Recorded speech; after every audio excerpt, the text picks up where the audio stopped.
થોડું માથું મને સારું લાગતું હતું એટલે ગોટાળો કર્યો, પણ આ વખતે અમે ગોટાળો કરવાના નથી. એટલે જિગ્નેશભાઈ માટે કરીને આપણે જ્યારે ભૂતકાળની અંદર આસામમાં લઈ ગયા ત્યારે આપણે મુવમેન્ટ સારી કરી હતી. 26 નવેમ્બર નયા એ પણ મુવમેન્ટો સારી હતી. મને ડર લાગી રહ્યો છે જિગ્નેશભાઈ માટે કરીને આખું તંત્ર પાછળ પડ્યું છે કે મારા હાડા નાખી ન દે.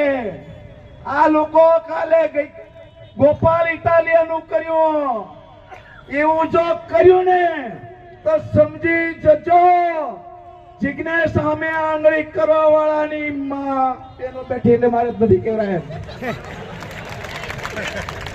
એટલે સાથીઓ આજની જે સભા છે આપણા લડાકુ લડવૈયા માટેની છે. આપણા મહામાનવ ડોક્ટર બાબા સાહેબના આંસુઓ લૂછવા માટેની છે.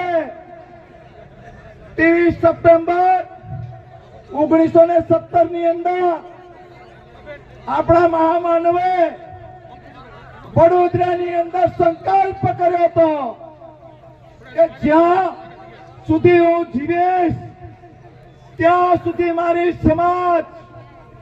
મારી સમાજની અંદર આ બધી પરિસ્થિતિ છે, પરિસ્થિતિ સુધારું નહીં તો હું ગોળી મારીને મારા લમણે ગોળી ખાઈને મરી જઈશ.